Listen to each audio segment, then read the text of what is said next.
இப்போ நிறைய பேர் டாக்ஸி பிஸ்னஸில் இறங்கலாமான்னு கேட்குறீங்க. இறங்காதீங்க, அது உங்கள் விருப்பம். இறங்குன்றனா இப்போ ரிட்டையர்மெண்ட் ஆன கவர்மெண்ட் பீப்புள் கையில் கோடி கணக்கில் பணத்தை வச்சுருப்பாங்க, எதுலையாவது இன்வெஸ்ட் பண்ணணும், புரியுதா? அந்த மாதிரி இருக்கிறவன் இறங்கு. அப்படியே அவனுக்கெல்லாம் நீ போட்ட காசை ஒரு வருஷத்துலலாம் எடுக்க முடியாது, ஒரு 10 வருஷம் ஆகும். ஒரு 5 கார் வாங்கி விட்டிங்கன்னா, ரெடி கேஷுக்கு வாங்கி விட்டிங்கன்னா, அது வேணால் 1.5 வருஷம் 2 வருஷத்தில் எடுக்கலாம். 5 காருமே நான் லோனில் போட்டு எடுத்துக்கிறேன், இன்கம் டேக்ஸ் ப்ராப்ளம் வரும் அப்படின்னு சொன்னீங்கன்னா 10 வருஷம் ஆகும். அவனுக்கு லோனும் கட்டி கொடுத்து நீ லாபம் பார்க்குறதுக்கு 10 வருஷம் ஆகிடும். நல்லா கேட்டுக்கோங்க. இல்லை நான் ரெட் டாக்ஸியில் போடுறேன், எல்லோ டாக்ஸியில் போடுறேன், பிளாக் டாக்ஸியில் போடுறேன் அப்படின்னீங்கன்னா, புரியுதுங்களா? ரெட் டாக்ஸி கமிஷன் கொடுத்து உனக்கு குண்டி தெரிஞ்சிடும், புரியுதா? சாரி, இது பணக்காரனுக்கு கிடையாது. இந்த ஒரு கால் டாக்ஸியை வாங்கி விட்டு அதை டிரைவர் போட்டு பார்க்குறாங்க தெரியுமா? அந்த ஐடியில் வேலை பார்க்குறவங்க நிறைய பேர் சைடு பிஸ்னஸ் பண்ண போகிறேன்ட்டு சொல்லிட்டு இதில் இறங்குறீங்க. ஒரு கால் டாக்ஸி லோனை போட்டு நீங்கள் வாங்கி விடுவீங்க, புரியுதுங்களா? அங்கே டிரைவருக்கு சம்பளம் கொடுத்து இங்கே டியூக்கே பிச்சு கையிலேருந்து போடுற மாதிரி தான் வரும். சிஎன்ஜி அடித்து, புரியுதா? சர்வீஸ் பார்த்து டயர் மாற்றி எல்லாம் மாற்றி உங்களுக்கு நான் சொல்கிறேன், இந்த ஐடியில் வேலை பார்க்குறீங்க, வேறு ஒரு பிஸ்னஸில் ஒருத்தர்கிட்ட மந்த்லி ஏர்னிங் பண்ணிகிட்டு இருக்கிறவங்களுக்கு நான் சொல்லிகிட்டு இருக்கேன். அந்த ரிட்டையர்மெண்ட் ஆகிறவங்களுக்கு கிடையாது. அதாவது இன்றைக்கி ஒரு கால் டாக்ஸி பிஸ்னஸில் இறங்கணும்னா குறைஞ்சது 50 லட்ச ரூபா வேணும். குறைஞ்சது ஒரு 5 கால் டாக்ஸி வேணும், ஒரு 50 லட்ச ரூபா வேணும். அப்படியே நீ இல்லை நான் ஒரு கால் டாக்ஸி தான் வாங்கி விட்டு நான் அதில் சம்பாதிக்கணும் நீங்கள் ஆசைப்பட்டீங்கன்னா தாராளமாக சம்பாதிக்கலாம். இன்வெஸ்ட்மெண்ட் அந்த கால் டாக்ஸி ரேட் இன்னைக்கு 12 லட்ச ரூபா 10 லட்ச ரூபா வருது, 8 லட்ச ரூபாயிலேருந்து 12 லட்ச ரூபாய்க்குள்ளார வருதுன்னா அந்த ஃபுல் அமௌண்ட் கட்டி லோன் இல்லாமல் கட்டி வாங்கி கால் டாக்ஸியை விடுங்க. இந்த லோனை போட்டு இறங்கி தொலைச்சிடாதீங்க. 12 லட்சமோ 10 லட்சமோ ரெடி கேஷை கொடுத்து வாங்கிருங்க. யாருக்கிட்டையும் கடன் வாங்கிடாதீங்க. நீங்கள் நினைக்கலாம் நான் லோனு தானே வாங்கக்கூடாதுன்னா, என் தம்பிக்கிட்ட 10 லட்ச ரூபா, இவன்கிட்ட 2 லட்சம், அவங்ககிட்ட வாங்கி ரொட்டேஷனில் விட்டு சம்பாதிக்கலாம்னு நினச்சிட்டுலாம் உள்ளார இறங்கிறாதீங்க. கடனே இல்லாமல் ரெடி கேஷ் கொடுத்து நீங்கள் கால் டாக்ஸி பிஸ்னஸ்குள்ளார வந்தீங்கன்னா மாதம் 20,000 ரூபா கேரண்டியாக நான் சொல்கிறேன். மாதம் 20,000 ரூபா உங்கள் கையில் நிற்கும் ஒரு கால் டாக்ஸிக்கு, புரியுதுங்களா? இல்லை நான் அப்படியே அந்த 5 கால் டாக்ஸியுமே நான் ரெடி கேஷ் கொடுத்து வாங்கினாலும் அந்த மாதிரி நிற்கும், புரியுதுங்களா?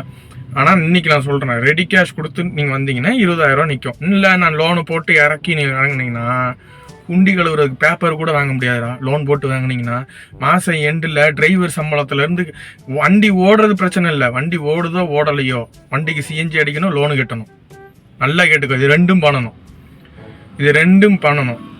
லோனு ஒரு மாதம் தவறினாலும் அவன் நேராக வச்சு சீலை வச்சு வண்டியை தூக்கிட்டு போயிடுவான். ஒரு மாதம் முன்னால 3 மாதம் வரைக்கும் கெட்டாம விட்டுட்டு இருந்தானுங்க. இப்போலாம் ஒரு மாதம் கட்டலனாலும் வண்டி எங்கே இருந்தாலும் தூக்க சொல்லிடுறானுங்க. நல்லா கேட்டுக்கானா, லோனை போட்டுட்டு எவனும் உள்ளார வராதிங்க.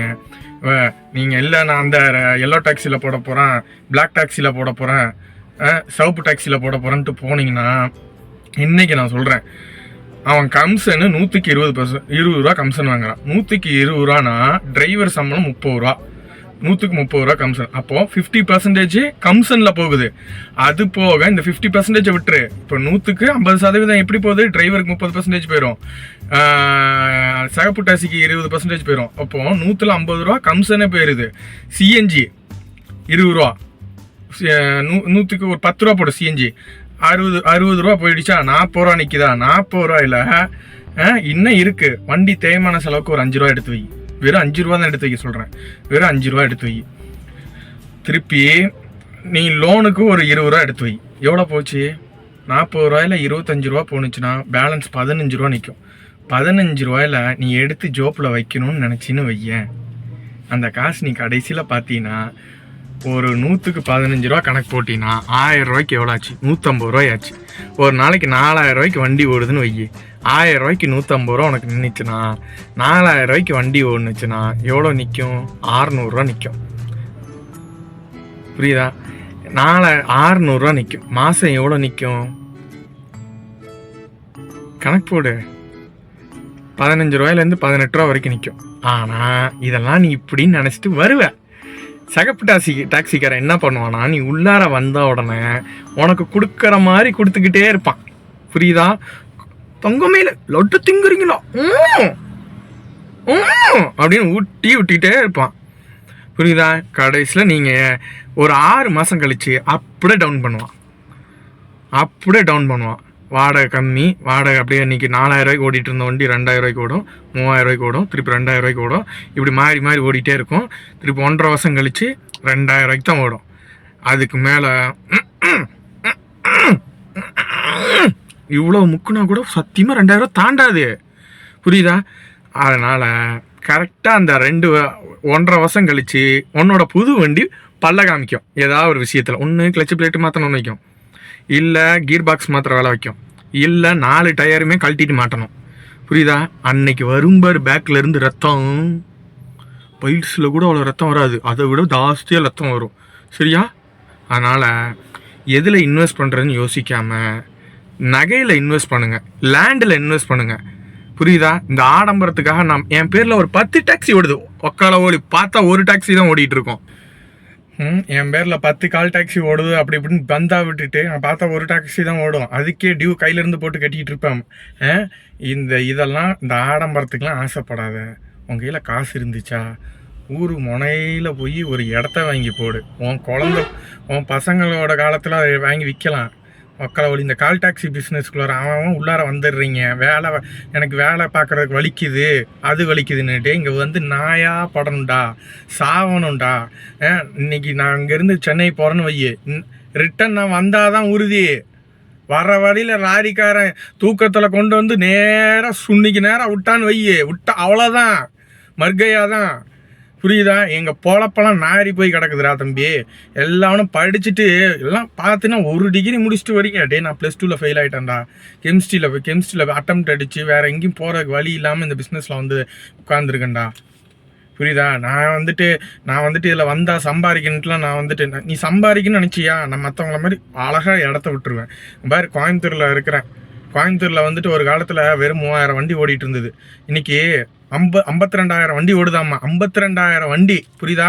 கோயம்புத்தூரில் கால் டாக்ஸி யூஸ் பண்ணுறவங்களோட எண்ணிக்கையே பார்த்தீங்கன்னா ஒரு நாளைக்கு 40,000 பேர் தான் கால் டாக்ஸியை யூஸ் பண்ணுவாங்க. பாக்கி எல்லாமே கோயம்புத்தூரில் இருக்கிறவங்களாம் சொந்த கார் வச்சுருக்காங்க, 2 வீலர் வச்சுருக்காங்க, அது போக பஸ் இருக்குது. புரியுதா? இதில் வேறு மெட்ரோ வேறு வருது. மெட்ரோ வந்தால் அவ்வளோதான். பெங்களூர்லேயே மெட்ரோ வந்ததுக்கப்புறம் 4000 ஓடிட்டு இருந்த வண்டி இப்போ வெறும் 2000 தான் ஓடுது. நல்லா தெரிஞ்சுக்கா. ஆனால் நீங்கள் வந்து மெட்ரோலாம் வந்துச்சுன்னு வையே, இங்கெல்லாம் கால் டாக்ஸி ஆட்டோக்கார மாதிரி டெய்லி 500 ஓட்டிகிட்டு போக வேண்டியதான். புரியுதா? அதனால் எவனும் படிச்சுட்டு கரெக்டாக ஒரு வேலைக்கு போய் சேரு. நீ போன உடனே எவனும் 50,000 சம்பளம் தூக்கி கொடுக்க மாட்டான். புரியுதா? ரஜினிகாந்துக்கு ஃபஸ்ட்டு பட சம்பளம் வெறும் 500 தான். கமலஹாசனுக்கும் 500 தான் சம்பளம்.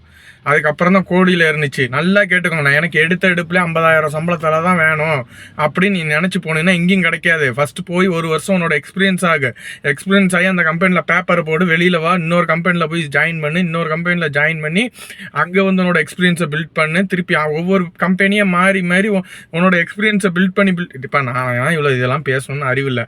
எக்ஸ்பீரியன்ஸ் இருந்தால் தான் எங்கேயும் கிடைக்கும். இன்றைக்கே நீ கால் டாக்ஸி எடுத்துகிட்டு பிஸ்னஸுக்குள்ளார வந்தீங்கன்னா நீ 40 பேர்த்துக்கிட்ட கார்டு கொடுத்தீங்கன்னா அதில் ஒருத்தன் தான் உனக்கு கூப்பிடுவான். அவனும் எங்கே திரும்ப கூப்பிடுவான்?